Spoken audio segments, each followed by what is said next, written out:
Hoje nós vamos ter, pessoal, o professor Dr. Luiz Iu. Ele é professor associado da nefrologia da Faculdade de Medicina da USP, professor livre-docente do Departamento de Clínica Médica da FMUSP e é o chefe da enfermaria de nefrologia do Hospital das Clínicas da Faculdade de Medicina da Universidade de São Paulo. Então, eu tive o prazer de ser um aprendiz do Dr. Iu.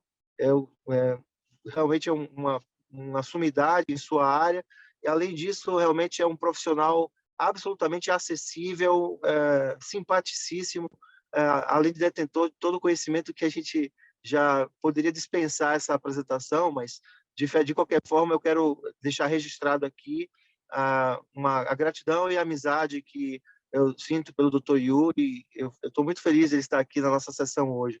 Dr. Iu, a palavra é sua, eu agradeço muito a sua presença na nossa sessão.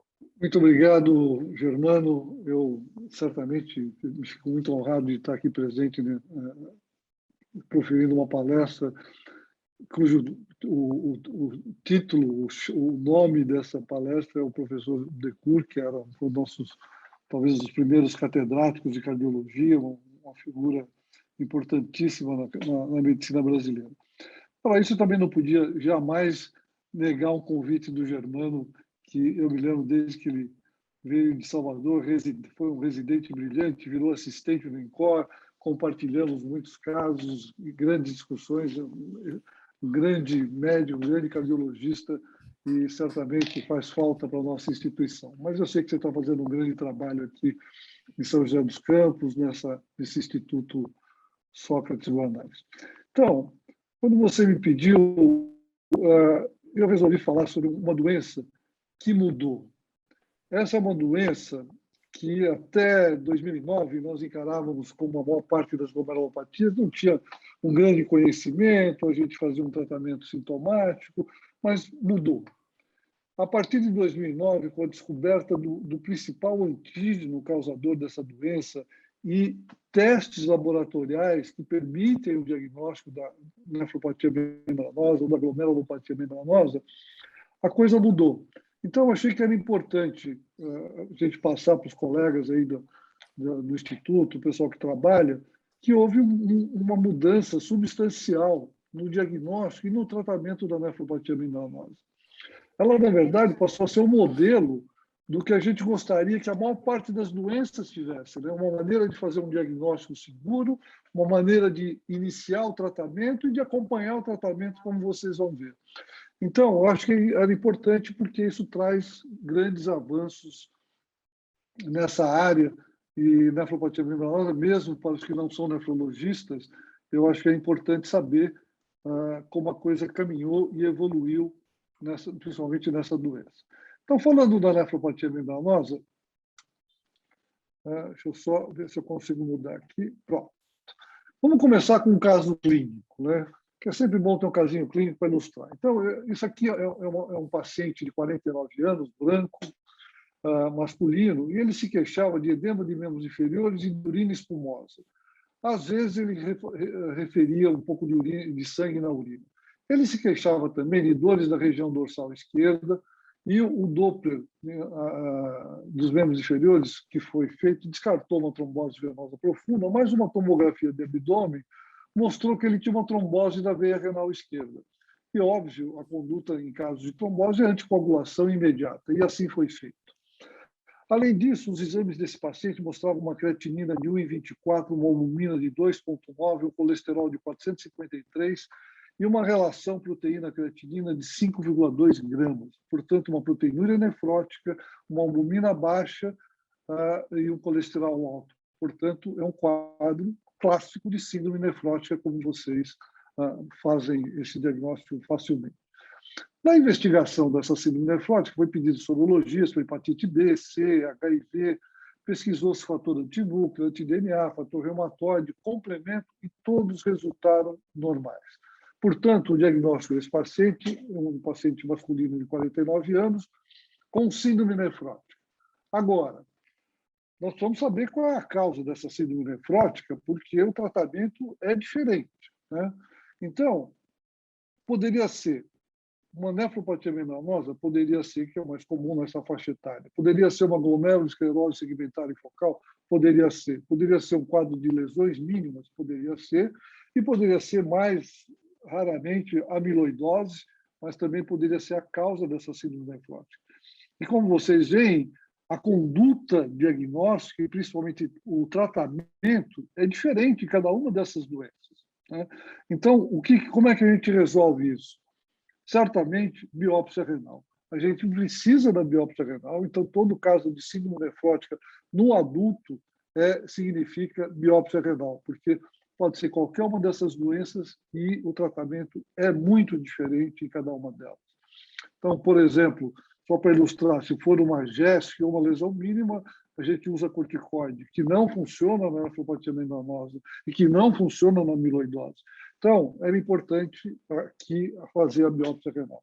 Entretanto, nós temos um problema. O paciente tinha uma trombose na veia renal esquerda, que é uma das complicações relativamente comuns na síndrome nefrótica, e ele já estava anticoagulado.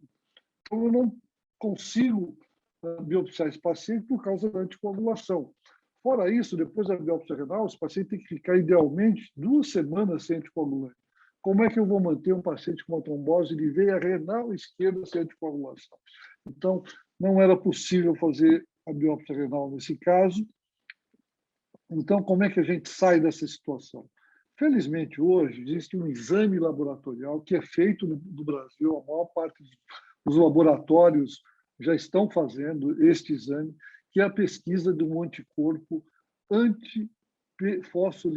receptor de fosfolipase A2. Né? Então, é uma dosagem por ELISA, é um exame barato, a maior parte dos laboratórios já estão fazendo, e vocês vão ver, ele é muito específico e altamente sensível. Ele é muito, na verdade, bastante específico e uma sensibilidade muito alta para a nefropatia membranosa primária. E, nesse caso, foi feito isso, foi pedido esse anticorpo que mostrava um título alto. O valor normal é até 20, esse sujeito tinha 160, que é considerado um valor alto. O que muda nesse caso? Já que eu não consigo biopsiar, tem um exame muito sensível e muito específico, que é esse anti-PLA2R, então eu, com este exame, o mais provável é que esse paciente tenha uma nefropatia membranosa. E assim foi feito. Mesmo sem a biópsia, ele foi tratado como uma nefropatia membranosa, recebeu corticoide com alquilante, com ciclofosfamida por 6 meses, e, de fato, o quadro remitiu completamente e aquele anticorpo que era positivo negativou. E, portanto, sem a biópsia, com um exame laboratorial, hoje, que a gente dispõe específico, a gente consegue fazer um diagnóstico sem a biópsia, como neste caso. Então, vamos falar um pouquinho da nefropatia membranosa. Então, só para vocês lembrarem, é a principal causa de síndrome nefrótica no adulto. Ocorre principalmente entre os 30 e 50 anos de idade, com pico de incidência aos 40 anos. Há um predomínio do sexo masculino e a maior parte dos casos se apresenta como síndrome nefrótica, né? Ou pelo menos com proteinúria.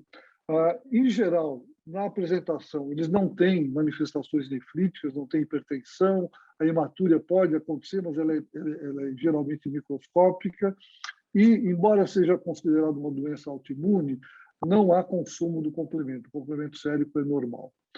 Nós dividimos a membranose em primária e secundária. Cerca de 80%, 70% a 80% das nefropatias membranosas são primárias.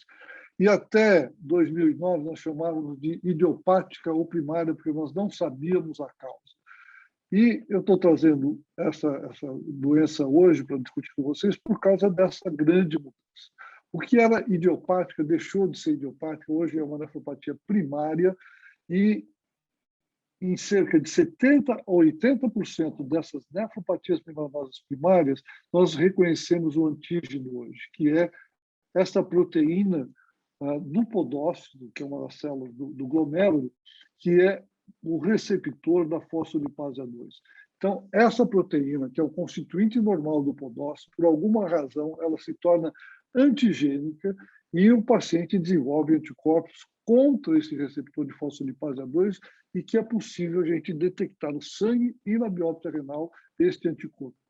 E nós sabemos hoje, então, que 70% a 80% das nefropatias membranosas apresentam este anticorpo antirreceptor de fosfolipase A2. Portanto, a maior parte dos pacientes com nefropatia membranosa, o antígeno hoje é conhecido e é justamente o receptor da fosfolipase A2, que é uma proteína do podócito. Mas ainda, a coisa evoluiu um pouco mais nos últimos anos. Outros antígenos já foram reconhecidos e mais cerca de 5% dos pacientes com nefropatia membranosa primária apresentam como antígeno uma outra proteína, que é a trombospondina domínio 7A, e que a gente também consegue detectar o anticorpo anti-trombospondina domínio 7A em cerca de 5% dos pacientes, e mais 5% ou até 10% dos pacientes com nefropatia membranosa primária, o antígeno é um epidermal growth factor like 1 neuronal. Assim, a sigla é NEL1. Então, 5 a 10% dos pacientes com nefropatia membranosa apresentam essa proteína como antígeno. Portanto, 80% a 85% das nefropatias membranosas primárias, hoje nós temos o antígeno. Nós já sabemos, é um desses 3 antígenos. E já há outros antígenos sendo descritos também na nefropatia membranosa primária. E, só para lembrar, cerca de 20% a 30% das secundárias, elas são causadas por doenças importantes, e é muito importante que os colegas todos se lembrem dessas possibilidades, porque o tratamento da membranosa secundária é justamente a retirada desta causa, dessa doença que está causando a nefropatia membranosa. Então, só para lembrar, as doenças autoimunes, doenças sistêmicas, como o lúpus é a principal delas, lembrar que a classe 5, a nefropatia classe 5 é uma membranosa no lúpus, então é muito comum, e hoje na membranosa lúpica se identifica alguns antígenos também, como esses aqui que estou apresentando, que é a exostosina 1 e 2, doença mista do tecido conjuntivo, artrite reumatoide pode apresentar uma nefropatia membranosa, doenças crônicas, principalmente as hepatites B e C, podem se apresentar como tem uma nefropatia membranosa, pacientes com sífilis, com HIV também pode acontecer.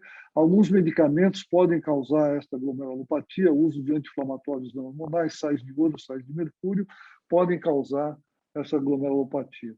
E um grupo importante de causas de nefropatia membranosa são as neoplasias, tumores sólidos, principalmente tumores de pulmão, do trato gastrointestinal, tumores ginecológicos, tumores renais, podem causar uma nefropatia membranosa, uma síndrome nefrótica. Portanto, às vezes, a primeira apresentação desses tumores é uma manifestação paraneoplásica, um quadro de síndrome nefrótica. Então, é importante reconhecer que estas causas que são responsáveis por cerca de 20% a 30% das nefropatias membranosas. Aqui a histologia, não precisa ser especialista para mostrar, aqui é um rim, uma biópsia renal, um rim praticamente normal. Na membranosa, o que a gente tem, na verdade, veja, é um rim praticamente normal, um aspecto normal, mas, na verdade, o único detalhe é isso aqui. A membrana basal ela é espessada, né? E na imunofluorescência, há depósitos de IgG e C3, principalmente.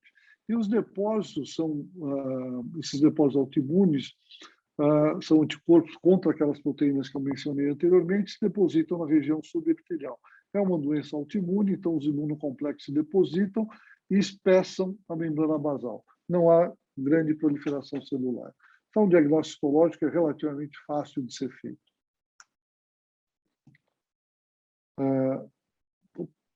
Seguinte. Aqueles que acompanham sabem que a nefropatia membranosa, a história recente é completamente diferente.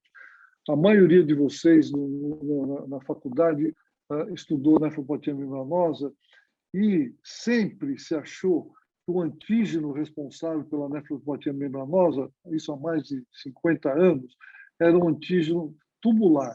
Existia até um modelo experimental que é a nefrite de Rayman. Você injeta fragmentos do túbulo renal, túbulo proximal, no peritônio do animal, do rato, e ele desenvolve uma síndrome nefrótica, um quadro de nefropatia membranosa, uma síndrome nefrótica no animal. Então, esse modelo foi estudado durante 50 anos, né? Carreiras foram feitas utilizando esse modelo, até que, em 2002, um pesquisador francês mostrou uma síndrome nefrótica congênita, em que as crianças expressavam uma proteína que a mãe não tinha essa proteína, que era uma endopeptidase. Como as crianças tinham, as mães produziam anticorpos contra essa proteína, a endopeptidase no rim, e as crianças nasciam com uma síndrome nefrótica congênita. Então, foi a primeira demonstração que talvez antígenos, proteínas endógenas pudessem causar isso, até que, em 2009, um trabalho publicado no New England por médicos da Harvard, Lawrence Beck, é o primeiro autor, ele publicou um trabalho seminal em que mudou a história da membranose. Durante décadas, nós achávamos que o antígeno era tubular e, na verdade, em 2009, esses autores mostraram que o principal antígeno causador da nefropatia membranosa era uma proteína do podócito chamada receptor da fosfolipase A2. Isso mudou a história. Hoje nós temos testes laboratoriais, como a gente vai ver, que permitem o diagnóstico e o segmento desses pacientes. Alguns anos depois, esses mesmos autores mostraram um percentual pequeno de pacientes com nefropatia membranosa primária, cerca de 5%, um outro antígeno, e mais recentemente, agora, nos últimos anos, o ano passado, um grupo da Clínica Maio, onde tem um médico brasileiro, Fernando Fervenza, e o patologista mostraram novos antígenos na membranose. Portanto, nos anos recentes, hoje a gente já consegue identificar a proteína causadora dessa doença. Esse é o trabalho seminal de Lawrence Beck, em 2009, que mudou a história da nefropatia membranosa. A gente tem que falar um pouquinho deles, porque isso mudou a história da medicina. Fora isso, é um trabalho clínico muito bem feito. Se um dia a gente almejar fazer um trabalho clínico bem feito, este é um trabalho clínico muito bem feito. Seria um padrão ouro para a gente fazer um estudo desse clínico, né? Então, a ideia desses autores era uma ideia muito simples. Eles partiram do seguinte princípio: pacientes com nefropatia membranosa, será que eles não expressam alguma proteína diferente no sangue? Era essa a ideia. E foi isso que eles fizeram. Eles pegaram um grupo de pacientes com nefropatia membranosa, pacientes diabéticos, pacientes com outras glomerulopatias e indivíduos normais. E conseguiram ver que, de fato, os pacientes com nefropatia membranosa apresentavam, no eletroforese de proteínas, uma proteína de 85 kilodaltons que todos os outros não apresentavam. Glomerulopatas, diabéticos. Portanto, o paciente com nefropatia membranosa expressavam, de fato, uma proteína diferente.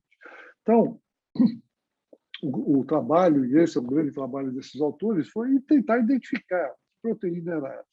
Eles foram mais além. Eles viram que 70% dos pacientes com nefropatia membranosa primária expressavam essa proteína, né? E que não estava presente na nefropatia membranosa secundária, em outras doenças e indivíduos normais. Portanto, eles conseguiram caracterizar, mostrar que esses pacientes com nefropatia membranosa apresentavam, de fato, uma proteína diferente. Muito bem. E o passo seguinte foi identificar. Obviamente, um trabalho sherlockiano, tentar saber que proteína aquela, até que testadas inúmeras proteínas, eles conseguiram identificar que aquela proteína era o receptor de fosfolipase A2. E viram mais, que o anticorpo desses pacientes contra essa proteína era uma IgG da subclasse 4. Então, eles conseguiram identificar que o antígeno era esse receptor de fosfolipase A2 e que o anticorpo gerado contra essa proteína era uma IgG da subclasse 4. Eles foram mais além, pegaram indivíduos normais e mostraram por imunohistoquímica, isso aqui é um glomérulo de indivíduo normal, que esse receptor, essa proteína que aqui está representada, o receptor de fosfolipase A2, ela estava presente em glomérulos normais. E não estava presente no túmulo, mas sim nos glomérulos, né? E mostraram ainda que não estava na membrana basal, ele estava em outro local, ele estava, na verdade, no podócito. é uma proteína que tem um terminal interno que se liga ao podócito e tem essa parte externa. Então, eles mostravam que era uma proteína constituinte normal do glomérulo. Agora, eles foram no glomérulo de pacientes com nefropatia membranosa e mostraram que ela estava lá também e que ela estava colocalizada, quer dizer, ela precipitava juntamente com o anticorpo, com o IgG4. Então, tanto o anticorpo quanto a proteína estavam presentes juntos no glomérulo de pacientes com nefropatia membranosa. E quando eles fizeram essa mesma pesquisa em pacientes com nefropatia membranosa lúpica, elas não se colocalizavam, portanto, não tinha esse mesmo depósito que havia na membranosa primária. Então, eles mostraram pela primeira vez que na nefropatia membranosa primária o antígeno era esse receptor de fosfolipase 2 e o anticorpo era o IgG4. Muito bom. Então, esse é o trabalho que mudou a história. Mais recentemente, o grupo da Clínica Maio mostraram outras proteínas que estão presentes na nefropatia membranosa, principalmente naqueles que são negativos para o receptor de fosfolipase 2, que é o anti-NEL1, né, Neuroepidermal-like Growth Factor. Eles mostraram mais uma outra proteína, semaforina 3B, mais recentemente uma outra proteína, protocaderina 7. E mostraram também a presença de eclostosinas, mas essa ocorre mais na membranosa lúpica. Portanto, está se identificando a maior parte dos antígenos causadores da nefropatia membranosa, sendo que o mais importante é o receptor de fosfolipase 2, que ocorre em cerca de 70% dos pacientes com nefropatia membranosa, 5% deles, desses pacientes com membranosa primária, o antígeno é trombosfondina 7A, e outros 5% o antígeno é NEL1. E outros antígenos já foram determinados, mas se a gente olhar 80% a 85% das membranosas primárias, hoje nós sabemos qual é o antígeno. E o mais importante é o receptor de fosfolipase 2, é sobre ele que a gente vai falar mais extensivamente, até porque isso dá para pesquisar hoje no Brasil. Os grandes laboratórios já estão dosando o anticorpo antirreceptor de fosfolipase A2. Vamos falar mais dele, que é o mais importante. Este anticorpo antirreceptor de fosfolipase A2 ele tem uma sensibilidade, que vocês estão vendo aqui, que chega ao redor de 70%. Então, em cerca de 70% das melanoses primárias, ele é positivo.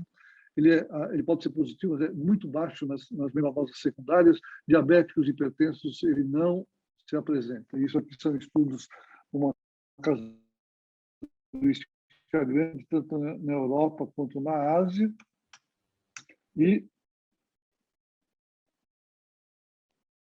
aqui é um estudo que nós fizemos no Hospital das Clínicas. Nós pegamos 30 pacientes com membranosa e usamos 30 outros pacientes como controle, que são pacientes com membranosa lúpica ou com glomerulosclerose segmentária e focal.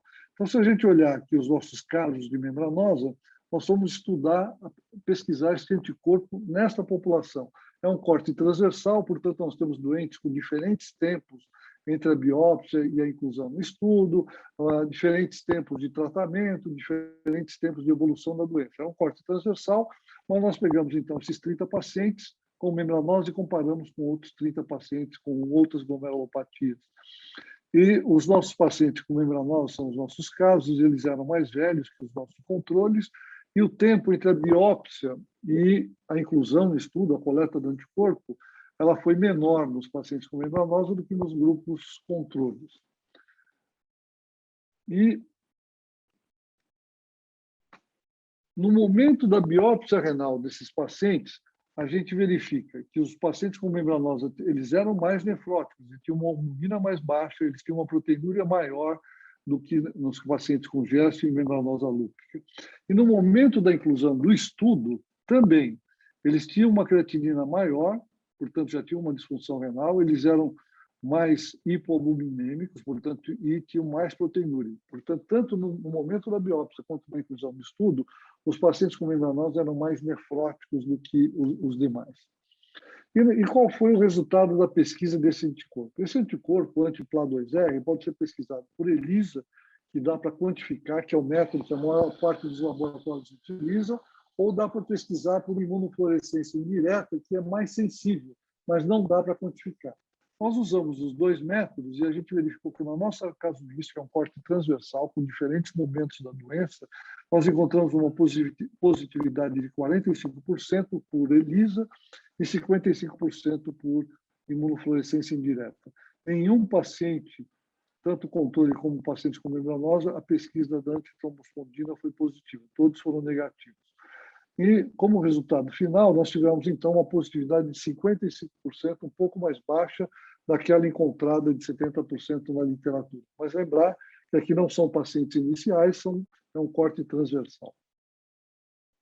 E já foi feito também com 100 pacientes na Escola Paulista de Medicina, 100 pacientes com membranosa primária e secundária, e pesquisaram esse anticorpo anti-PLA2R e a sensibilidade que eles encontraram cerca de 60% de sensibilidade com uma especificidade de 95%. Então, vejam que a sensibilidade é alta, cerca de 60%, mas na literatura chega a 70%, e a especificidade é muito boa, 95%. Esse é um teste bom, se a gente considerar para qualquer doença. Então, um teste com essa sensibilidade, com essa especificidade, é muito bom para a gente, para orientar o diagnóstico e o tratamento. Se a gente pegar isso aqui, voltando então para os nossos pacientes do HC, nós pegamos aqueles com membranosa que eram positivos, com o anti-PLA positivo, e em comparação com aqueles que eram negativos. Se a gente olhar aqui, o tempo entre a biópsia e a coleta do anticorpo foi muito menor nos positivos, mostrando que provavelmente eles estavam em atividade da doença e os negativos, o intervalo era muito maior, provavelmente eles já tinham saído ou reduzido a sua atividade da doença. Quando a gente compara os positivos, os que tinham o soro positivo para o anti-PLA com o soro negativo, no momento da biópsia renal, a gente verifica que os positivos eles eram muito mais proteinúricos, 8 gramas contra 4 gramas. Portanto, a doença era mais grave nos positivos. E no momento da inclusão, aqueles que eram positivos em relação aos negativos, eles tinham uma albumina mais baixa, eles tinham mais leucocitúria, mais hematúria e tinham muito mais proteinúria, mostrando que esse anticorpo reflete a atividade da doença. Quanto mais grave a doença, mais esses pacientes vão evoluir com manifestações clínicas nefróticas. E cerca de 21 desses pacientes nós seguimos ao longo de um ano e pudemos dosar seriadamente o anticorpo de PLA2R. E vocês vejam que, ao longo de um ano, há uma correlação entre o título do anticorpo e a proteinúria. A proteinúria cai, o anticorpo também cai. E quando a gente fez essa análise, essa correlação, no momento da inclusão, 6 meses e 12 meses depois, há uma correlação positiva entre o nível do anticorpo no sangue e a proteinúria. Da mesma maneira, nós fizemos com a albumina sérica e há uma correlação positiva entre o nível do anticorpo sérico e o nível de albumina. Portanto, esse anticorpo marca a atividade da doença. De fato, se a gente comparar os casos de remissão parcial ou total, aqueles que eram positivos, ela foi de 33%, mas naqueles que eram negativos, esse percentual chegou a quase 90%, mostrando que só remite quem tem o anticorpo negativo. Portanto, o anticorpo marca uma atividade da doença. De fato, se a gente for à literatura, aqui é um estudo do grupo da Harvard, e mostra que, ao longo de 24 meses, pacientes tratados com rituximab, que é um dos tratamentos para nefropatia membranosa, a gente verifica que, ao longo dos meses, a proteinúria cai aqui em torno de 9 meses, mas veja que o anticorpo precede a queda da proteinúria. Portanto, há uma maneira hoje da gente acompanhar a resposta ao tratamento, que é monitorar a presença desse anticorpo anti-PLA2R. Outros estudos, esse é um estudo holandês, mostrando, eles dividiram os pacientes de acordo com o nível sérico do anticorpo. Esse primeiro grupo, à esquerda, eles têm um nível sérico mais baixo, e aqui no meio intermediário, aqui nível sérico mais elevado. Então, vejam que remissão espontânea, que às vezes pode acontecer na membranosa primária, só acontece no grupo que tem anticorpo baixo, 38%. No grupo que tem anticorpo níveis séricos elevados, a remissão praticamente não ocorre. Portanto, há uma clara correlação entre o nível do anticorpo e a atividade da doença. Aqui é um outro estudo também no grupo holandês, mostrando na linha preta os pacientes que tinham títulos elevados do anticorpo em comparação com aqueles que tinham títulos mais baixos.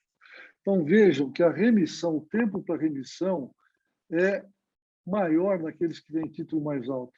E a remissão, a diferença foi cerca de 6 meses para ocorrer a remissão em quem tinha título mais baixo em comparação com quem tinha título mais alto. Vamos falar de um outro casinho real para ilustrar aqui a nossa conversa. Então, era uma senhora de 71 anos que tinha um quadro de síndrome nefrótica e a biópsia já tinha mostrado uma nefropatia membranosa. Essa paciente era uma fumante de 20 maços por ano e ela se queixava de uma tosse crônica. Na tomografia de tórax, mostravam 2 nódulos de menos de 5 milímetros. E a conduta do pneumologista foi: vamos reavaliar em 6 meses. Mas o nefrologista, ele queria saber se isso era primária ou secundária, porque se essa membranosa fosse secundária ao tumor de pulmão, você tem que tratar o tumor de pulmão. Se for primária, você instituiria um tratamento específico. Então, o nefrologista insistiu. Ele repetiu a tomografia e os nódulos estavam inalterados e a biópsia desses nódulos só seria possível a céu aberto. Uma senhora de 71 anos com síndrome nefrótica, ele não quis correr esse risco. Pediu um PET scan. O PET scan foi inconclusivo. Fez uma colonoscopia, mostrou que essa paciente tinha pólipos apenas. Aí, o que podia ser feito? Ela já tinha uma biópsia. A gente sabe que dá para pesquisar o anticorpo anti-PLA2R mesmo na parafina. Hoje, os laboratórios de rotina nos Estados Unidos, laboratórios de patologia na Europa e nos Estados Unidos, quando o caso é de síndrome nefrótica, já fazem a pesquisa do anticorpo anti-PLA2R no próprio tecido. Então, você já consegue pesquisar no tecido por imunofluorescência indireta, que é uma metodologia habitual nos laboratórios de patologia. Entretanto, é possível, numa biópsia já feita, no material que está na parafina, fazer a pesquisa tanto por imunofluorescência quanto por imunistoquímica. E, além disso, tem algumas alterações na histologia que são importantes. A gente sabe que na nefropatia membranosa primária, como eu já disse, o anticorpo presente é da subclasse IgG4 e a primária, como não é uma doença sistêmica, não é tumor, geralmente você não tem inflamação, não tem outras manifestações na biópsia. Além disso, essa paciente, então foi pesquisado anti-PLA no tecido, mostrou ele era positivo, e no sangue ele também era positivo, tinha um anti-PLA 1/40. Nessas condições, como não dava para abordar o pulmão, o anti-PLA positivo no tecido, o anti-PLA positivo no sangue, essa paciente foi considerada uma membranosa primária e foi tratada dessa maneira e, de fato, ela melhorou. Então, não era uma nefropatia secundária. Então, vejam que a pesquisa do anticorpo nos ajuda a diferenciar em primária e secundária. De fato, além de dosar no sangue, a gente consegue pesquisar no tecido. Veja, hoje isso é uma rotina na maior parte dos laboratórios no exterior. No Brasil, ainda, alguns laboratórios já estão fazendo, mas ainda não é uma rotina a pesquisa do anti-PLA2R no tecido. Mas vejam que, por imunofluorescência, isso aqui é um estudo francês e que mostra que está presente no tecido em cerca de 75% a 80% dos casos de nefropatia membranosa primária. Nas secundárias, ele não está presente. Você veja que a positividade é até um pouco maior no tecido do que no sangue, né? E dá para pesquisar por imunistoquímica também aqui, ou por imunofluorescência ou por imunistoquímica. E nós fizemos na parafina, como eu disse para vocês. Então, aqui nós pegamos o tecido parafinado, fizemos por imunistoquímica, esse é um caso nosso. A gente vê que dá para pesquisar o anticorpo também na parafina e fazer um diagnóstico de nefropatia membranosa primária nesse caso. Esse aqui é um estudo interessante que esse grupo francês avaliou 42 pacientes Então, a maior parte desses pacientes, o soro é positivo e o tecido positivo, como costuma acontecer. Tem um grupo de pacientes, 8 que eram negativos, tanto no soro quanto no tecido, provavelmente são outros antígenos que são responsáveis. Mas esse é um grupo interessante. 10 pacientes, o soro, a pesquisa do anticorpo no soro era negativa, mas no tecido ela foi positiva. Então, existe uma positividade maior no tecido do que no sangue. Isso dá para entender porque o anticorpo no sangue guarda relação com a atividade da doença, enquanto que no tecido ele fica depositado, independentemente da doença. Então, e nós fizemos a pesquisa em 28 pacientes e nós encontramos, de fato, uma sensibilidade maior no tecido. Nós encontramos 70% de sensibilidade na biópsia renal contra 57% da sensibilidade no sangue. De fato, no tecido, ele está mais presente do que no sangue, porque independe da atividade da doença. De fato, se vocês forem aqui, então o que acontece? A doença, estando ativa, mantém-se a proteinúria. Quando ela entra em remissão, o anticorpo também cai. Aliás, ele cai até antes da própria proteinúria, tá certo? Então, no sangue, o anticorpo marca a atividade da doença, enquanto que no tecido independe da atividade da doença. Uma outra coisa que pode ser pesquisada na biópsia é a subclasse de IgG. Então, a gente normalmente pesquisa IgG total, mas você pode pesquisar as subclasses de IgG1 até IgG4. E olhem aqui, esse é um trabalho, vários trabalhos mostram que na nefropatia membranosa primária, a subclasse predominante é IgG4, enquanto que nas secundárias, por lúpus ou por neoplasia, a subclasse que predomina é IgG1 e IgG2. Então, esse também é um outro dado da histologia que pode nos ajudar a diferenciar primária de secundária. Isso aqui é do grupo da Colômbia, nos Estados Unidos, em que mostra na primária predomínio de IgG4, enquanto que nas secundárias por tumores, o que predomina é IgG1 e IgG2. Quando a gente fez a pesquisa nos nossos pacientes na biópsia, quando a gente separou os pacientes com biópsia positiva para o anticorpo anti-Cla2R, em comparação com aqueles com biópsia negativa, a gente verifica que os positivos na biópsia eles tinham uma albumina mais baixa, eles tinham mais hematúria, eles tinham maior proteinúria e tinham títulos de anticorpo mais elevados. Portanto, de uma certa maneira, também a positividade do rim está presente naqueles com mais atividade da doença. De tal maneira, hoje, pessoal, quando a gente se depara com uma nefropatia membranosa, a pesquisa do anticorpo anti-Cla2R se impõe, tanto no sangue quanto no tecido, se for possível. Se possível, pesquisar a subclasse da IgG e também pesquisar se há muita inflamação no tecido renal, uma informação que tem que ser perguntada para o patologista. Se a pesquisa no sangue do anti-Cla2R ou no tecido for positiva, se predominar a subclasse IgG4, se tiver pouca inflamação nessa biópsia, isto é uma nefropatia membranosa primária e a gente estaria até autorizado a parar a investigação secundária. Então, a gente pouparia recursos, pouparia o tempo do paciente na investigação de uma causa secundária, sorologias, neoplasias. Então, com essas alterações, a gente poderia parar. Isso é uma nefropatia membranosa, a gente não precisaria ir atrás de uma nefropatia secundária.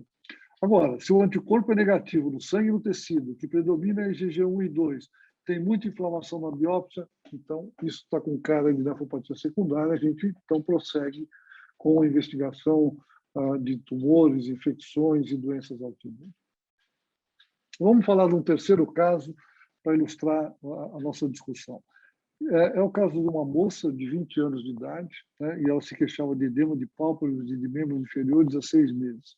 Seus exames mostravam uma creatinina de 0,4, um exame de urina tinha uma proteinúria de 3 cruzes e a sua albumina sérica era de 2,1. O colesterol era de 263, a proteinúria de 24 horas de 4,3 gramas, a sorologia para lúpus, hepatite, HIV era negativa e a biópsia renal era uma nefropatia membranosa e foi pesquisado o anti-Cla2R e era positivo. Portanto, o diagnóstico era uma nefropatia membranosa primária. Além disso, dosado no sangue, tinha um título altíssimo do anticorpo. Então, a gente não tem dúvida que isso é uma nefropatia membranosa primária. Foi mostrado tanto no sangue quanto no tecido. Portanto, é uma nefropatia membranosa primária. Só que é uma moça de 20 anos de idade, foi oferecido, então, o tratamento com imunossupressor, né, inibidor de calcineurina, alquilantes, né, ou rituximab, e a moça ficou um pouco receosa. Ela era jovem, queria engravidar. Alguns desses remédios podem ter toxicidade gonadal, como os alquilantes. A ciclosporina pode mexer com a pele, com a gengiva, além disso, predispor infecção. Então, ela se recusou a receber um tratamento imunossupressor, então foi instituído apenas um tratamento antiproteinúrico com inibidores da ECA ou BRA por 6 meses. Então foi feito isso, um tratamento antiproteinúrico, sem tratamento imunossupressor, e acompanhou-se esse caso com a dosagem seriada do anticorpo anti-PLA2R. O que era 1 para 640, com 3 meses, ele caiu para 1,320. Portanto, aparentemente, a doença estava em remissão, não estava piorando. Com 6 meses, o título foi para 1 para 160. E, de fato, com 9 meses, o título caiu para 1 para 80 e a proteinúria baixou para 2 gramas e a albumina subiu para 3,1. Portanto, até para decidir se nós vamos tratar ou não, o anticorpo é importante. A gente pode acompanhar. Neste caso, como ele estava em queda, mostrava que a doença estava remitindo só com o tratamento antiproteína. Hoje, acabou de sair este ano, isto é, nós temos diretrizes que é do CADIGO, que o mundo se utiliza, que é em relação ao tratamento dessa doença. Então, isso aqui acabou de sair, eu quero trazer para vocês. Então, na decisão se vamos tratar o paciente ou simplesmente vamos dar antiproteinúrico por 6 meses, tal, depende do risco. Então, esses pacientes com nefropatia membranosa têm que ser classificados de acordo com o risco dele. Então, o paciente é considerado de baixo risco se a proteinúria for não nefrótica, for abaixo de 3,5 e a albumina sérica acima de 3 e a função renal é normal, esse é um paciente de baixo risco. Então, esses pacientes pouco proteinúrico, você pode instituir só um tratamento antiproteinúrico por pelo menos 6 meses. Agora, o paciente de risco moderado é aquele que tem a função renal normal, mas a proteinúria é maior do que 3,5 gramas e que não diminui com o tratamento antiproteinúrico. Então, ele é nefrótico, você dá antiproteinúrico e a proteinúria não cai. Então, esse é o paciente de risco moderado. Agora, aqueles pacientes que já têm uma disfunção renal, um clearance menor que 60, proteinúria maior que 8 gramas por pelo menos 6 meses, esse é um paciente de alto risco, né? Ou, se ele tiver a função renal normal, proteinúria acima de 3,5 gramas, que não responde ao tratamento com antiproteinúrico, mas tem pelo menos um desses fatores, a albumina muito baixa, menos de 2,5, o anticorpo acima de 50. Então, isso, mesmo que ele tenha função renal com proteína acima de 3,5 gramas, se ele tiver uma albumina baixa ou anticorpo acima de 50, ele é considerado de alto risco. Ou se ele tiver uma proteinúria não seletiva, ou seja, ele perde proteinúrias de baixo peso, proteinúrias de alto peso molecular, como imunoglobulinas, então, se a proteinúria é não seletiva, ele também é considerado de alto risco, e isso vai indicar a necessidade de tratamento. Ou se o paciente é considerado de muito alto risco. Quem é o paciente de muito alto risco? É o paciente que teve perda rápida da função renal, ou que teve fenômenos trombóticos, ou que está desnutrindo, ou que está tendo infecções por causa da hipovolemia. Então, esses pacientes que tiverem algum comprometimento clínico são pacientes de muito alto risco, esses têm que ser tratados imediatamente.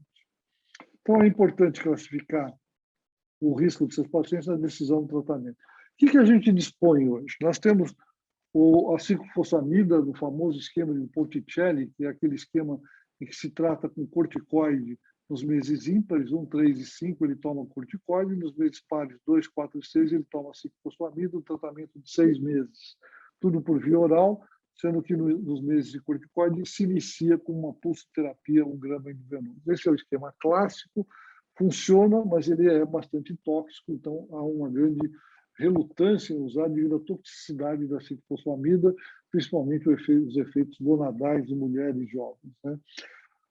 ou pode ser usada a ciclofosfamida oral. Vários grupos europeus preferem tratar com ciclofosfamida oral pelo menos por 6 meses e mantêm o tratamento por mais 6 meses após a remissão. Se usa a ciclofosfamida oral. O problema do uso de ciclofosfamida oral é que a dose cumulativa no final é muito alta. Os americanos preferem usar os inibidores da calcineurina, tanto a ciclosporina quanto o tacrolimus. Se houver algum comprometimento da função, ela prefere o tacrolimus. Os americanos e canadenses preferem isso devido principalmente à toxicidade gonadal da ciclofosfamida. Então, nos Estados Unidos, eles têm muito temor desse problema, então eles preferem usar os inibidores da calcineurina.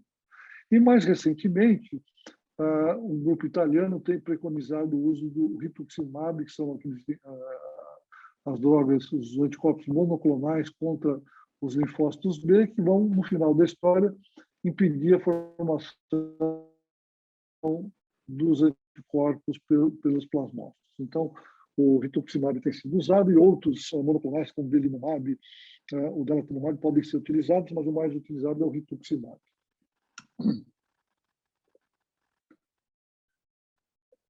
E já há estudos, esse é um dos primeiros estudos que mostra que a queda do nível do anticorpo anti-PLA2R no sangue aos 3 meses e aos 6 meses, aqueles pacientes que recebem só o antiproteinúrico nessa barra verde, e na barra roxa, aqueles que recebem antiproteinúricos e o anticorpo monoclonal, e a gente verifica que aqueles que recebem o rituximab, a queda é muito significativa do anticorpo em comparação com aqueles que recebem só antiproteinúrico. Se a gente for comparar a taxa de remissão, ela é muito maior com aqueles tratados com rituximab mais antiproteinúrico em comparação com aqueles que só recebem antiproteinúrico. Portanto, há um papel para o rituximab, né, no tratamento dessa doença. Esse é um dos primeiros estudos em que se comparou retrospectivamente 100 pacientes com membranose tratados com rituximab, 100 pacientes tratados com o esquema de ciclofosfamida oral. Os pacientes eram muito semelhantes, e o que a gente verifica, aqui na linha preta é quem tomou ciclofosfamida, na linha pontilhada é quem recebeu rituximab. O que a gente verifica de diferente é a incidência de eventos adversos, tanto sérios quanto não sérios. Ela é muito maior com a ciclofosfamida do que com o rituximab. E a resposta ao tratamento? Então, eventos adversos, claramente o rituximab é muito superior à ciclofosfamida, quase não tem efeitos adversos, a não ser reações alérgicas na infusão. Em relação à resposta em si, a gente verifica que no grupo rituximab teve mais remissões parciais, mas remissão completa ela foi igual. Então, o resultado é igual, só que o rituximab com ciclofosfamida, o resultado foi igual em termos de remissão. Entretanto, os efeitos adversos foram muito mais atenuados, menores no grupo com rituximab. Até que saiu, muito recentemente, em 2019, um estudo multicêntrico, prospectivo, comparando o rituximab com a ciclosporina, que é o esquema que os americanos preferem. Então, comparando o rituximab, que se dava 2 doses, 1 grama com intervalo de 15 dias, repetia-se com 6 meses. E a ciclosporina é dada uma dose habitual de 3,5 miligramas e se tratou por 12 meses. E os grupos eram muito semelhantes no início. A resposta aos 12 meses foi igual. Tanto o rituximab quanto a ciclosporina, a resposta foi igual, nenhum deles foi superior ao outro. Entretanto, com 24 meses, a resposta com rituximab foi superior à ciclosporina. Então, neste estudo prospectivo, o rituximab foi melhor do que a ciclosporina no tratamento da nefropatia membranosa. Veja que a porcentagem de resposta foi muito maior, não com 12 meses, mas com 24 meses em relação à ciclosporina. Esse é um estudo recente chamado Starman Trial, que é um estudo pequeno, espanhol, em que eles compararam então, o famoso esquema Ponticelli, que é ciclofosfamida com corticosteroides nos meses ímpares, ciclofosfamida nos meses pares por 6 meses, e compararam com um grupo que recebeu tacrolimus, inibidor da calcineurina, e ao final de 6 meses eles davam uma dose de rituximab para tentar prevenir recaídas no futuro. E seguiram esses pacientes por 24 meses. Qual foi o resultado? O resultado, aqui no início do estudo eles são muito semelhantes, os grupos são iguais, Vocês conseguem olhar aqui no gráfico que logo aos 3 meses a remissão parcial foi muito maior, parcial ou total foi muito maior no grupo que recebeu ciclofosfamida do que no grupo tacrolimus. E aqui vocês vejam a remissão completa ocorreu mais frequente, mais precocemente e mais frequentemente no grupo ciclofosfamida. Portanto, ciclofosfamida versus tacrolimus, a ciclofosfamida foi melhor. E vejam aqui a resposta no grupo ciclofosfamida, a proteinúria cai muito mais rapidamente, em 3 a 6 meses, em comparação com o grupo que recebeu tacrolimus, que leva mais de 6 meses para a proteinúria cair. O nível do anticorpo antiplaca cai rapidamente, com 3 meses, aqui nessa linha azul, ele cai rapidamente, enquanto que no grupo rituximab leva mais tempo para cair. Portanto, a resposta foi melhor. Então, quase encerrando para falar de tratamento, então o que as nossas diretrizes preconizam? Então, lembram que a gente classifica os pacientes em baixo, moderado e alto e muito alto risco. Se o paciente for de baixo risco, tratamento antiproteinúrico, não se introduz nenhum tratamento específico. Se o paciente tiver um risco moderado, então o que se preconiza é o uso de rituximab ou inibidor de calcineuria. Se o risco for muito alto, aí você pode usar rituximab ou usar ciclofosfamida, de preferência no esquema Ponticelli, o esquema cíclico, ou inibidor de calcineurina com rituximab. Se tiver muito alto risco, perda de função rápida ou tromboses, então, paciente de muito alto risco, o esquema preferencial é a ciclofosfamida com corticoides. Então, esses são os esquemas preconizados hoje. Independente do esquema inicial, se você usou rituximab ou ciclofosfamida ou inibidor de calcineurina, você deve seguir com anticorpo. Depois de 6 meses, se o anticorpo estiver negativo, portanto, houve uma resposta ao seu tratamento inicial.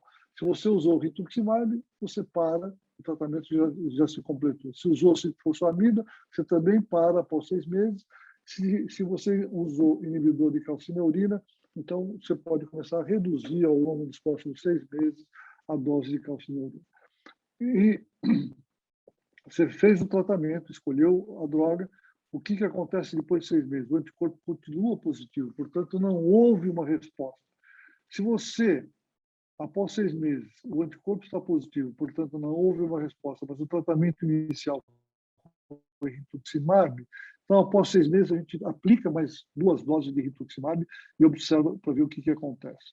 Se o tratamento foi ciclofosfamida no início, a gente não deve prolongar além de 6 meses. Então, se ele continua positivo, a droga de escolha, neste caso, é rituximab. Se você começou com inibidor de calcineurina e ele não respondeu após 6 meses, aqui você pode escolher ou rituximab ou ciclofosfamida como resposta. Uma outra possibilidade, o anticorpo, o nível sérico cai após 6 meses. Tá? Então, houve uma resposta parcial e ele está abaixo de 50. Se usou rituximab, você continua com rituximab. Se usou ciclofosfamida no início, houve uma resposta parcial, você para.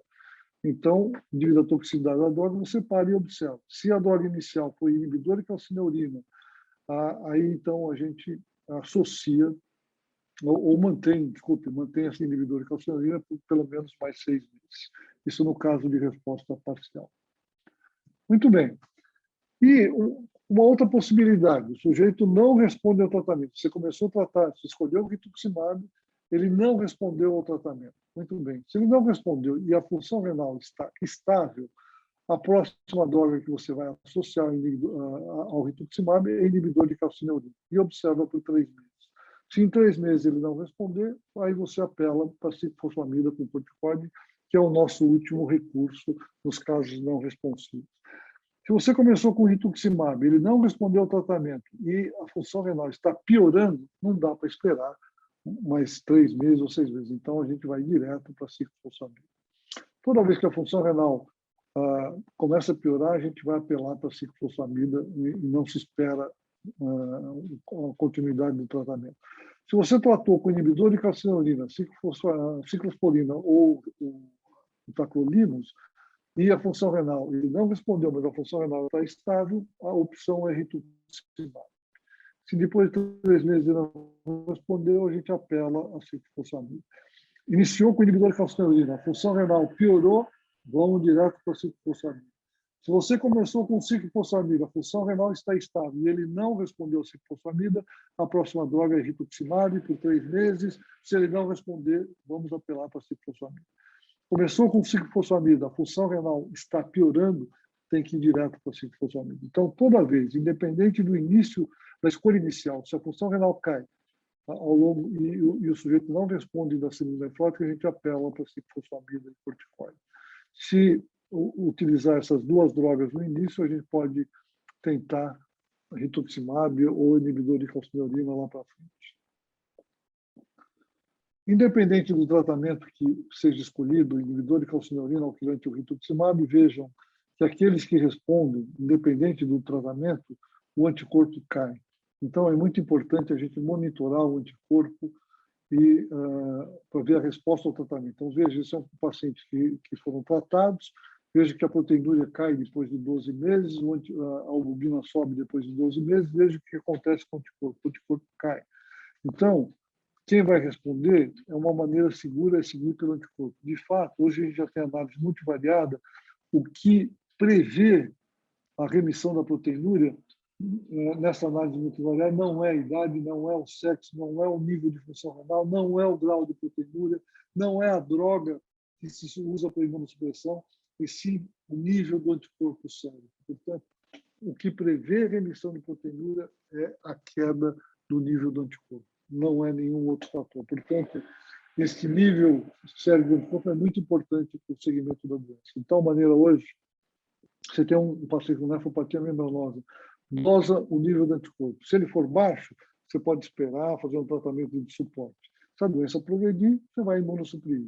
Agora, se o título do anticorpo for alto, em geral, acima de 150, que é considerado título alto, lembra que o valor normal é até 20, então, títulos acima de 150, a remissão é improvável, vocês podem começar o tratamento imunossupressor, deve-se monitorar mensalmente esse anticorpo, de tal maneira que a gente consegue decidir o momento que você vai parar o tratamento em função do desaparecimento desse anticorpo no sangue. Então, hoje, nós temos uma maneira segura de monitorar o nosso tratamento desses pacientes. Se o anticorpo, tem um paciente com nefropatia membranosa, o anticorpo for negativo, então a gente tem que pesquisar as causas secundárias, doenças autoimunes, infecção, inflamação, e o tratamento depende do afastamento ou da resolução desta causa secundária. Se não se identificar a causa secundária, ele vai ser tratado com uma nefropatia membranosa primária. Então, para encerrar, veja, hoje nós temos na nefropatia membranosa este teste, que é a dosagem do anticorpo anti-PLA2R, do anticorpo antireceptor de fosfolipase A2. Isso, a maior parte dos laboratórios estão dosando isso hoje. A gente pode pesquisar também no tecido renal. E veja que a dosagem no sangue é muito importante para fazer o diagnóstico da nefropatia membranosa primária. Você pode fazer no tecido renal também. Isso serve para a gente dizer se ela é primária ou secundária. Dá para a gente estratificar o risco e a possibilidade de remissão. Aqueles que têm anticorpos, níveis de anticorpos muito elevados, dificilmente vão remitir, né? Então, são pacientes de alto risco e a gente poder instituir o tratamento. E é importante esse nível sério, como eu disse para vocês, tanto para o diagnóstico quanto para decidir o tratamento, o início da imunossupressão. Aqueles que têm título altos dificilmente vão remitir, a gente estaria autorizado a iniciar a imunossupressão. E, além disso, durante o tratamento, a gente pode acompanhar com a dosagem seriada desse anticorpo. Isso, quando ele desaparecer, é o momento da gente parar o tratamento. E ele serve para prever recaídas. Então, aqueles pacientes que estão em remissão, periodicamente a gente dosa o anticorpo, se ele reaparecer, é sinal que vai haver recaída. Da mesma maneira, em pacientes com nefropatia membranosa que vão para o transplante renal, eles podem ter uma recorrência da doença no transplante renal e a gente pode detectar essa recorrência com o surgimento desse anticorpo no soro desses pacientes. Portanto, esse anticorpo anti-PLA2R tem uma enorme utilidade, que vocês estão vendo no diagnóstico, na indicação de tratamento e no acompanhamento do tratamento. Isso é ótimo, seria desejável que a gente tivesse esse tipo de dosagem sérica para todas as doenças. Felizmente, nós temos para a nefropatia membranosa, isto é um grande avanço, é muito recente, é importante que todos vocês, mesmo que vocês não façam nefrologia, saibam sobre esta doença. Então, era o que eu tinha para apresentar hoje para vocês. Eu agradeço muito a oportunidade. Germano, fico às ordens se alguém quiser fazer alguma pergunta. Eu estou às ordens. Professor, é realmente um biomarcador dessa natureza e com essa especificidade que o senhor apresentou, é quase um santo graal realmente para muitas doenças. A gente se lamenta muito em transplante, por exemplo, alguma coisa que possa ser a gente busca bastante, tem evoluído nesse sentido, mas sempre do lado genético, a parte imunológica também, mas a gente busca marcadores genéticos, epigenéticos, mas é muito difícil a gente encontrar um que consiga realmente, não é exatamente substituir, mas colaborar com essa monta, inclusive para a própria biópsia, né? Tanto no tecido quanto em nível solúvel, e como marcador de resposta ao tratamento. Então, isso para nós é realmente um grande exemplo. A gente tem que buscar justamente esse tipo de biomarcador em várias doenças. Na área cardiovascular, então, nem se fala. Mas eu queria que o senhor comentasse um pouco sobre como é que tem sido as biópsias, aqui para o generalista, né, para os generalistas como um todo, as biópsias renais, o padrão ouro hoje é fazer guiada por imagem, por ultrassom, certo? E tem alguns dispositivos específicos de disparo. Então, como ficou a segurança em geral desses procedimentos de biópsia e em que situações elas estão contraindicadas? Imaginando um paciente com uma alta probabilidade pré-teste de uma nefropatia membranosa, de uma síndrome nefrótica aguda, e a gente, claro que vai encaminhar para o especialista, mas só para a gente ter uma noção de o quão invasivo isso é e qual é o nível esperado de complicações. Bom, Germano, em primeiro lugar, realmente, o ideal seria ter para todas as doenças um marcador como esse, como você mencionou. Isso é ótimo. Tanto que ficou mais fácil a gente tratar a membranosa hoje, porque a gente dispõe desse anticorpo. Eu acho que é uma questão de tempo, né? Acho que no futuro nós vamos acabar descobrindo os antígenos para grande parte das doenças. Em relação à biópsia, toda vez que tiver uma síndrome nefrótica, paciente em anasárica, com uma proteinúria maciça, ou mesmo que não seja uma proteinúria maciça, no adulto tem indicação de biópsia, porque não dá para você tratar sem saber qual é a causa. Tem que biopsiar, não tem jeito. Porque se for uma lesão mínima, é um tratamento. Se for membranosa, é outro. Se for GERS, é outro. E o prognóstico também é diferente. Né? Então, a GERS é pior, lesão mínima vai bem. Então, sem biópsia, não dá para tratar síndrome nefrótica ou glomerulopatia hoje. Então, toda vez que tiver proteinúria, hematúria e principalmente síndrome nefrótica no adulto, isso é igual biópsia renal. A biópsia renal hoje é um procedimento absolutamente seguro, é um procedimento ambulatorial, se faz guiada por ultrassom ou por tomografia. A porcentagem de complicações é baixíssima, é um procedimento ambulatorial, o doente nem fica internado, você manda para o hospital dia ou para o serviço de radiologia. Os radiologistas intervencionistas fazem isso com uma tranquilidade, o sujeito vai, feito com anestesia local, fica 6 horas em observação e vai embora. A taxa é mínima, a maior parte dos convênios estão autorizando biópsia renal e é um procedimento muito seguro. Então, hoje, a gente faz um procedimento ambulatorial, a gente faz em todo mundo e tem serviços de radiologia que fazem isso. Olha, complicação muito baixa, é muito seguro. E, como eu disse, síndrome nefrótica no adulto tem que biopsiar, porque não dá para fazer o tratamento sem a biópsia. Né? Olá, tudo bem? Meu nome é Marília, eu sou gastroenterologista e hepatologista, trabalho com o Germano aqui no Hospital Regional de São José dos Campos. Primeiro, parabenizar pela aula, foi uma revisão e um novo aprendizado, na verdade. E eu queria aproveitar o momento para discutir um caso, na verdade, que eu recebi no meu consultório, como hepatologista. Eu peguei um caso de uma síndrome de GG4, né? O paciente teve uma lesão pancreática importante, há mais ou menos 5 anos atrás.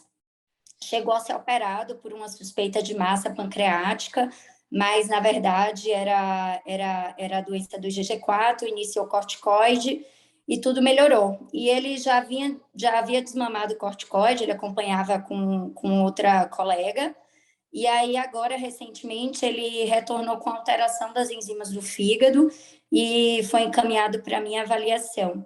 Só que junto com a enzima do fígado veio uma piora da função renal também.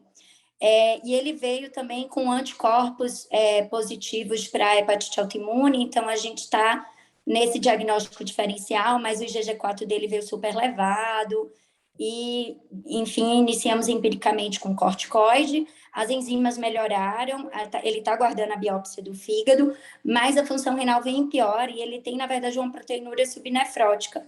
E, na verdade, quando você falou de membranosa, você falou que na biópsia era visível o IgG4. Minha dúvida é, nesses casos, a gente considera uma IgG4 secundária ou a membranosa talvez secundária à doença do IgG4 ou faz parte da mesma doença? Existe uma doença renal que acompanha o IgG4, como você sabe.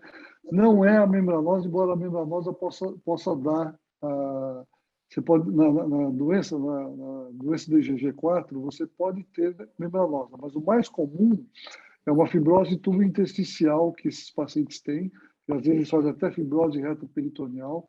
Então, na verdade, o quadro predominante na doença da IgG4 é uma nefrite tubo-intersticial.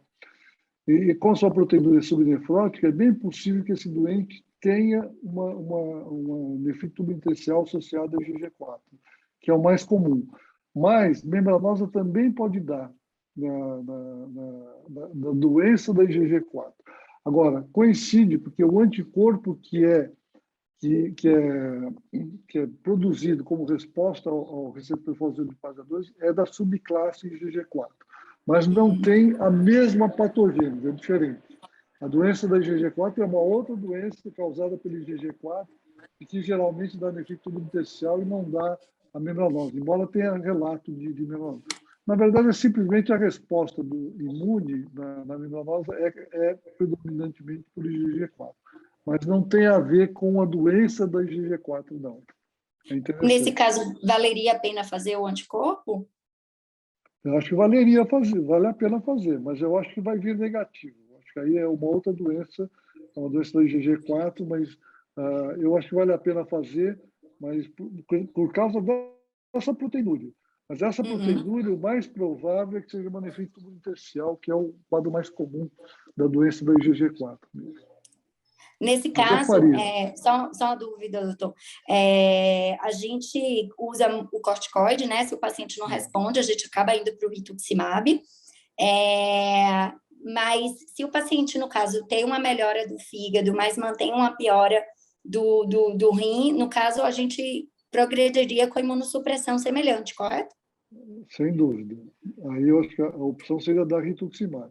Mas eu acho que tem que biopsiar mesmo. Eu acho que é interessante, porque na nefropatia a doença do IgG4 a gente tem uma nefrite tubo-intersticial, aí tem que insistir com corticoide. Eu acho que corticoide é a grande droga nessa, que não é para membranosa, mas para a doença do IgG4, acho que corticoide e Ritux seria a opção mesmo. Eu acho que a biópsia seria importante, a biópsia renal, viu, Marília? Tá certo. Muito obrigada, viu? Guilherme, por favor. Primeiro, parabenizar o professor, uma excelente aula aí. A nefropatia membranosa, ela vem com novidades, né? E o aparecimento do anticorpo aí como para nos auxiliar o manejo da doença é uma coisa que a gente sempre buscou. Sou nefrologista, tá? Formei lá em Ribeirão com o Dr. Oswaldo lá. E estou hoje aqui em São José dos Campos, estou trabalhando no regional de São José. E toda vez que a gente sai de um grande centro ou de estudo, ou uma cidade grande, o calcanhar de Aquiles do nefrologista é a biópsia renal. A gente tem uma dificuldade lascada de cuidar, de fazer no consultório, inclusive, cuidado com glomerulopatia, por conta que grandes centros têm um fluxo bem definido com patologia de biópsia renal, mas saindo ou de cidades onde tem faculdade, ou de São Paulo, aqui no nosso caso, é difícil você conseguir fazer uma biópsia renal com uma análise aí, com uma boa análise, para você fechar um diagnóstico, né? A minha ponderação, um pedaço você já respondeu, mas é que se no caso de uma síndrome nefrótica do adulto, hoje a gente teria alguma direção ou respaldado em dosando o anticorpo positivo, tratar essa glomerulonefrite como uma membranosa, prescindindo do uso da biópsia renal. Não sei se a gente já tem uma resposta para isso aí. Guilherme, assim, não tem, mas você vê que a especificidade é tão alta, mais de 95%. Se você tiver um paciente com título alto e sem possibilidade de fazer biópsia, eu trataria como membranose. Porque é muito específico, sabe, a sensibilidade é 70%, mas a especificidade é muito alta. Se eu pegar um paciente com síndrome nefrótica que não tem a biópsia, que é o primeiro caso que eu mostrei para vocês, e vem o anti-PLA2R acima de 150, eu tenho pacientes que nós dosamos que o título era 1.000, 2.000. Quer dizer, um doente com título de 1.000, 2.000, isso aí eu não tenho dúvida, eu não preciso nem da biópsia. Então, agora, se eu tiver um título baixo, eu vou ficar um pouco na dúvida, mas hoje, mesmo o título baixo, o pessoal está valorizando, entendeu? Então, assim, se o doente for de baixo risco ou até risco moderado, eu acho que, sabe, uma síndrome nefrótica com título, com um anticorpo lá em cima, eu acho que dá para ser prescindir da biópsia. Agora, você sabe, né? Você é nefrologista, tratar no escuro é difícil, né? A gente fica incomodado, né? Ainda mais você vê de Ribeirão, tem o Márcio Dantas lá, o Oswaldo, que são ótimos. Pô. É difícil. Sem biópsia é difícil. Mas agora, com o antiplá, eu vou dizer, eu prescindiria da biópsia. Se tiver dificuldade, título alto, antiplá 2.0, é membranose. Dificilmente vai acontecer de ser secundária. Tem um percentual muito pequeno nas secundárias que pode acontecer. Em neoplasia pode acontecer, mas é baixo, entendeu? Então, na dúvida, eu trataria como membranosa mesmo sem biópsia. Mas você tem que arrumar biópsia aí, pô, é muito importante. Pô. Né? É quem lê, né? Não, mas hoje em dia você manda tudo para os patologistas, você pode mandar para a Denise, você pode mandar para o Luiz, lá da Paulista, eles recebem no Brasil inteiro. Então, aí processa a lâmina e manda, ou dá parafina, manda para eles. Entendeu? Ou manda a imagem, eles leem para você. Não, eu acho que isso não é um problema. Acho que isso, hoje em dia, você tem que manda para eles. Pô. Se você faz biópsia, tranquilo, manda para eles. Né? Muito bom. Professor Yu, doutor André Guanais, professor André Guanais está aqui agradecendo. Doutor André, por favor, fique à vontade para fazer o fechamento. Professor Yu, em nome do Instituto Sócrates Guanais, eu quero agradecer imensamente vossa apresentação. Eu deixei isso registrado no seu chat e no chat também de todos da comunidade, viu? A vossa atenção de estar nos prestigiando aqui nessa sessão Luiz Venere Decoux, né, que já está na sua 47ª edição. Ok? Obrigado. Esperamos todos na 48ª sessão Luiz Venere Decoux para a semana. Parabéns. Perfeito. Obrigado mais uma vez, professor Yu. Obrigado. Obrigado. Um abraço. Obrigado, um abraço.